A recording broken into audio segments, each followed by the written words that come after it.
Democrats are not happy this morning after Karen Handel wins Georgia's 6th congressional district. A record $50 million was spent in that particular race, the most expensive House race in American history. It was a race to replace former Congressman Tom Price, who is now the Secretary of Health and Human Services. Looking at the results, Karen Handel won with 52.7%. Democrat Jon Ossoff won 47.3% of the vote. It was supposed to be a lot closer than this.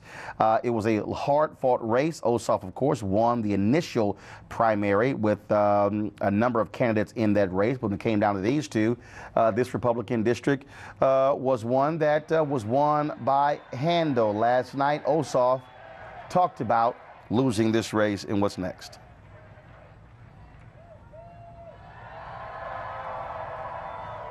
It's about an extraordinary community at an extraordinary moment in history. The first opportunity in this country to make a statement about values that can still unite people. Karen Handel obviously was happy. She barely mentioned President Donald Trump on the campaign trail, but she had no issue touting Trump after she won. We need to also lift up this nation so that we can find a more civil way to deal with our disagreements. Well, let's go to our panel here. Scott, Greg, and Russell. Don't call me Russell. I'm going to call you Russell. Well, Bill Cosby, brother. So here's the thing here. And I'll start it off this way. Democrats invested a whole lot. This is what the Democratic Party is going to have to learn. There's two things. One, running against Trump is not enough. We saw that with Hillary Clinton. Two, you better have a strong message that appeals to voters. And I'll add the third one. And this is what progressives are going to have to learn.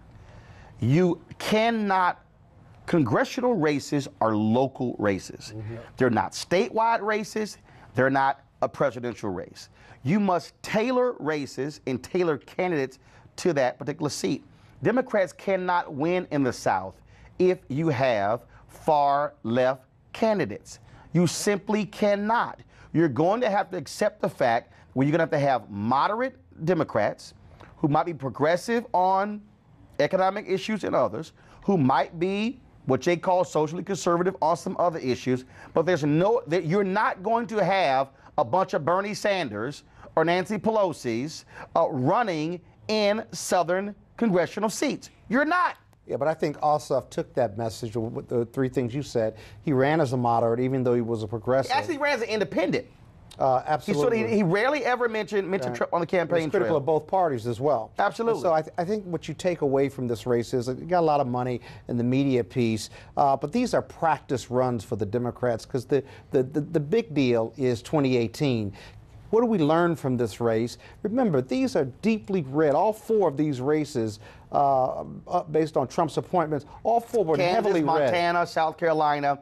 Guy last night lost by less than 4 points. Which was a surprise. Democrats only put $275,000 into the race. And of course, this race here. But Greg, but still, if you go back to when Democrats took control of the House under President George W. Bush, and I hate to give Rahm Emanuel any kind of credit, but as head of the DCCC, he recruited candidates who were tailor-made for the districts, and a lot of Democrats said, "Oh, that person, they're too conservative on some of these issues."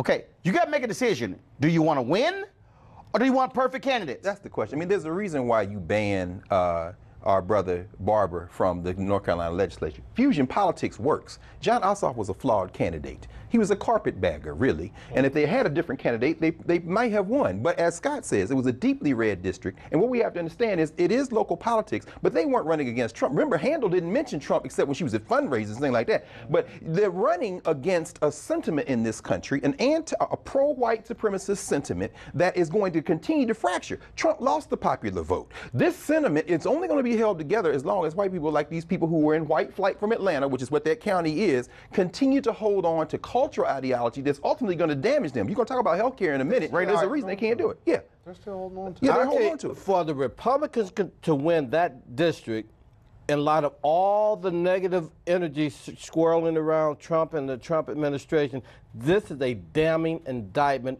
looking into 2018 for the Democrats. But it also was a Republican district, though. No, Trump won by what, 1 point back in November? The last like time that? a Democrat has held that congressional seat was the late 70s. But Roland, don't misunderestimate the value the Democrats. They raised $33 million for a congressional race. And also outside groups spent $30 million back. And there was an indictment of liberal Hollywood within the Democratic Party. Hold on, stop. Hold on. Okay. Indictment of liberal Hollywood. First of all, the people who also would give you were not just people in Hollywood. Okay? All the biggest A-list stars in Hollywood gave to this boy's campaign. Republican donors gave to the Republican nominees. The biggest names in Hollywood gave to this boy. I love how you forget all the other people who gave. Right. So fine. So Hollywood folks gave, and big-time conservatives gave. Okay, so now what? This lays the groundwork for 2018, and the Democratic Party in the House is in trouble. Brother, can I just ask you All right. trouble? What are you defending? Are you defending Karen Handel, who came out with some of the most extreme right wing, who couldn't wait, as Roland said, after she won? Maybe something extreme she Come ran on, man. If a woman doesn't have a right to choose, if you're going to get rid of Planned Parenthood, you if you're talking about disagree with her on that homosexuality issue, though. as an issue, you're talking about a cultural dog whistle that she continued to blow. I'm just asking, no, forget Karen I Handel. agree with that platform. Well, exactly. I'm asking, so you're defending Karen Handel. There you go. You also agree with her voter suppression platform? Yes, sir. There's no such thing as voter suppression. You a damn liar. Every time you come on this show, every time you come on, Ray, let's just be real clear. bringing the funk okay, this every time you come on here, you say there's no voter suppression. You know it's a lie. Come on. I know it's a lie. Colin Powell said it. Colin Powell knows it's real. Boy, come on now. You need to. Oh, boy, please. You know doggone well.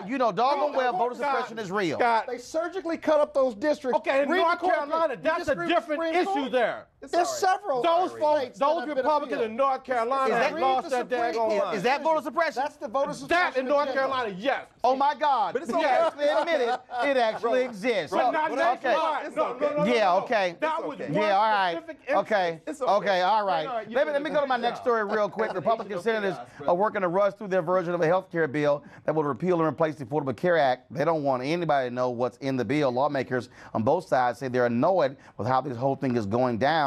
The White House, they're letting Senate Majority Leader Mitch McConnell drive the whole process.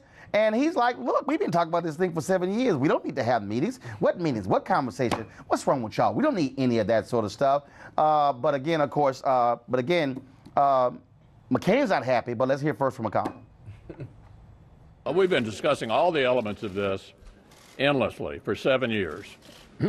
Everybody pretty well understands it. Everybody will have an adequate time to take a look at it. I think this will be about as transparent as it could be. What the hell? Sarah John McCain. To complain like hell when the Democrats ran the Affordable Care Act. Now they're doing the same thing. And of course, Press Secretary Sean Spicer, I think he still has a job. He says the president will love a bill that has heart. I mean, the president clearly wants a bill that has heart in it. He believes that health care is something that is near and dear to so many families and individuals. He made it clear from the beginning that that was one of his priorities, and as the Senate works its way through this bill, as the House did, any ideas are welcome to strengthen it, to make it more affordable, more accessible, and deliver the care that it needs. All right, y'all, let's go back to our panel real quick here. So, Raynard, y'all can't show the bill? Y'all scared? Y'all scared to show the bill? Because you scared to see what happened in the House when the bill got actually released and they had those town halls kicking they behind? Mitch McConnell is a hypocrite and he's gutless and he's a weasel. He sat there and condemned Democrats when even though there was a 15-month debate on health care, there have been no hearings, no amendments, and he won't even commit to 10 hours of debate. How much of a wimp is that? All right, Roland. Weak people take strong positions on weak issues. I don't care about all the machinations of how this legislation is put together. The bottom line is, what is the end result Senator of these Mike deliberations? Senator Mike Lee is on the House study group that's supposed to be drawing this bill up, 13 members. He doesn't even know. It doesn't matter. Seen it yet. If it's a good bill, It's at the not. end of you don't know. You haven't seen it. Well, hey, hold on. That's haven't the seen point. it. It's not a good bill when you're scared to show bill, the American people. That's not It's true. not a good bill when you're scared to let other Republicans see it. You know doggone well, if it was a good bill, Roland, they have no problem saying, NBA here teams you don't go. let you into their practice before a major game. That doesn't mean they're not going to have a good So game. hold on. So using your analogy, you're saying that, because you said NBA teams, so you're saying other Republicans, they're the enemy? Yeah, with these leaks. Yeah, there's no question. No, they are. Greg, No go question. ahead. No, really, this isn't about health care. This is about, of course, the tax cut. They're trying to get these billionaires some more money. When Mike Lee, as you said, an arch conservative in Utah, says, I haven't seen it, one of the details that has leaked out is this $45 billion over 10 years. They're trying to get this opioid money in because white folks are on drugs. Now you see the people like Lisa Murkowski in Alaska saying, wait a minute, y'all came there. And you see Collins from Maine saying, well, that may not be enough. Man. Bottom line is this, brother. This is a tax cut for the rich, and you're right. They don't care about the rest of the Republicans. Mitch McConnell is in the pocket of these billionaires, and they're going to wreck this democracy. Come on, Scott. And you can defend them if you Come on, want, brother, Scott. because you ain't going to get none of that money. Right now, making me ashy. Come on. Come on. Scott, go ahead.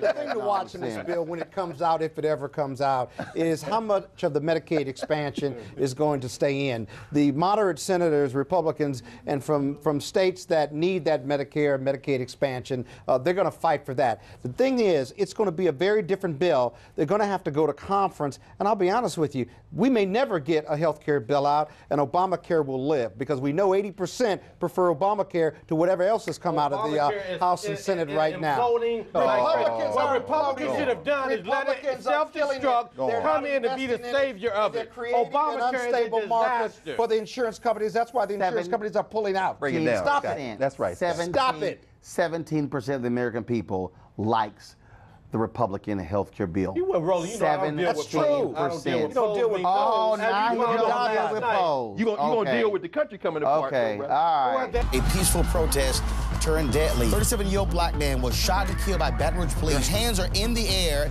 and you still get shot by the cops. Oh my God, please don't tell me he's dead. We're not going to let hate define us. Race is a big part of this. If truly all lives matter, then all lives need to matter equally. What we require is action. What we require is accountability. We understand that black lives do matter, and we will keep focused on this issue. NewsOne Now, every weekday morning at 7 on TV1.